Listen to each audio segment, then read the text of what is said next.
సింహాచలం వరాహ లక్ష్మీ నరసింహస్వామి చందోత్సవం సందర్భంగా రాష్ట్ర హోంమంత్రి వంగలపూడి అనిత ఆలయాన్ని సందర్శించి ఏర్పాట్లను పర్యవేక్షించారు.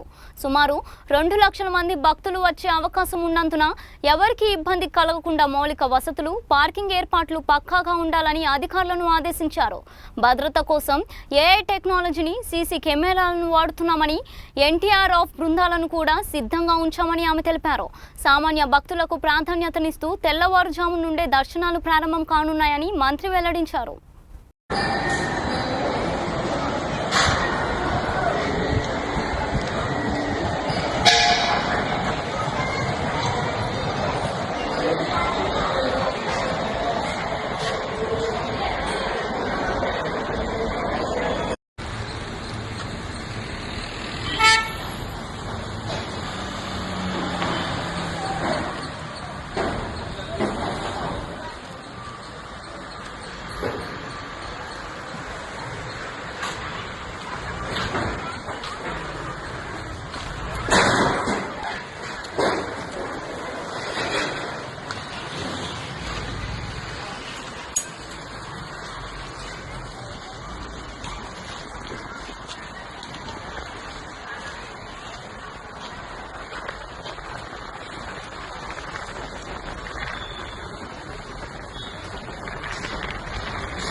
సహస్రగతాభిషేకం కోసమని ఏర్పాట్లన్నీ జరుగుతున్నాయి. పూర్ణకుంభానికి సూత్రవేషణని గావిస్తున్నారు సీతారామాచార్యుల వారు. దానికి కావాల్సినటువంటి అష్టోత్తర శతకలశ శ్రమణానికి, తిరుమంజనానికి కావాల్సినటువంటి పాత్రాసాధనకి కావాల్సినటువంటి పాత్రలన్నింటినీ సిద్ధం చేస్తున్నారు. విశిష్టమైనటువంటి కార్యక్రమం, విలక్షణమైన కార్యక్రమం. దీన్ని మీరందరూ గమనించండి, సేవించండి, గ్రహించండి, జనించండి చేసుకోండి.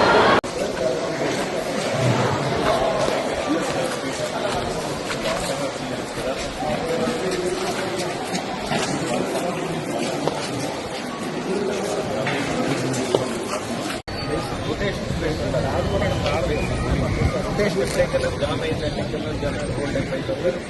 గోల్ చేస్తారు, బస్సు అక్కడికి వచ్చేస్తారు.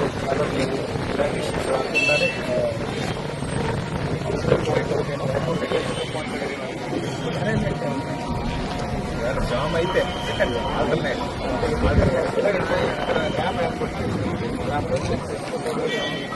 పంపించండి. ఒకసారి రామ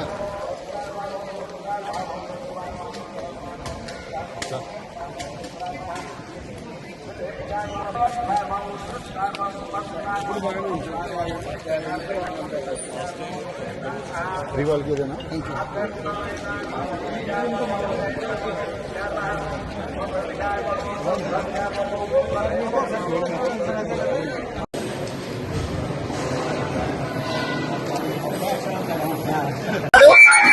తారీఖు వైశాఖ తృతీయ అక్షయ తృతీయ నాడు మనకి స్వామి విజయరూప దర్శనం లభించబోతోంది.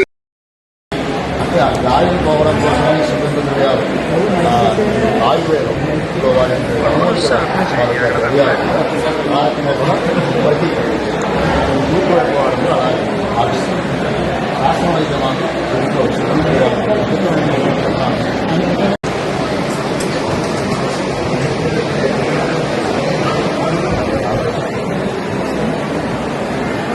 ఇప్పుడు 16,000, 20,000 మొత్తం 40,000 టికెట్లు అప్రాక్సిమేట్లీ అమ్మాం. రిమైనింగ్ 150,000 వరకు ఉచితంగా బస్సు భక్తులు వస్తారనే మన ఆలోచన.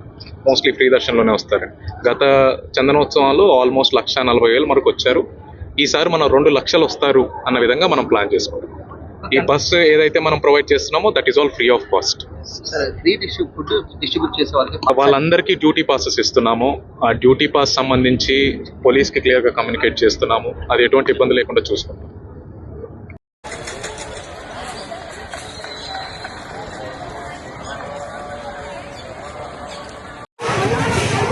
అమ్మా నన్ను తీసుకెళ్తే